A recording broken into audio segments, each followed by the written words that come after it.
మొన్నే కదా విజయ్ దేవరకొండ పెళ్లి చూపులని పెళ్లికి రెడీ అవుతున్నాడని రూమర్లు వినిపించాయి. అంతలోనే తండ్రైపోవడం ఏంటి అంటారా? ఇది ఎవరో అన్న మాట కాదు, స్వయంగా విజయే ఈ విషయం చెప్పాడు. తనకు పెళ్లైపోయిందని, 2 పిల్లలు కూడా పుట్టేశారని అన్నాడు. తన గురించి వస్తున్న రూమర్ల విషయంలో అతను వేసిన సెటైర్లివి.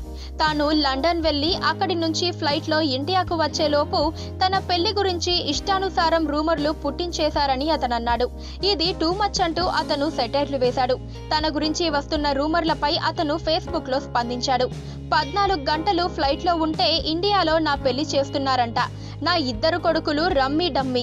ప్రెస్ వాళ్ళు నా భార్య విమ్మీ పేరు ప్రస్తావించటం మర్చిపోయారు. నాకు విషెస్ చెప్పిన వాళ్లకు ధన్యవాదాలు. ఫన్నీ గాసిప్ అంటూ తన పెళ్లి గురించి వస్తున్న రూమర్లను సెటైరిక్ గా ఖండించాడు విజయ్. సినిమాల్లో ఇప్పుడిప్పుడే ఎదుగుతున్న విజయ్ కు పెళ్లి అనగానే చాలా మంది ఆశ్చర్యపోయారు. కానీ దీని గురించి ప్రచారం కొంచెం గట్టిగానే జరగడంతో ఈ వార్తలు నిజమేనేమో అనుకున్నారు. విజయ్ నుంచి వెంటనే ఖండనలేమీ లేకపోవడంతో త్వరలో అతడి పెళ్లి ఖాయమనుకున్నారు. కానీ ఈ ప్రచారం ఊపందుకోకముందే విజయ్ స్పందించాడు. ప్రస్తుతం విజయ్ ఖాతాలో 1/2 డజను దాకా సినిమాలుండటం విశేషం.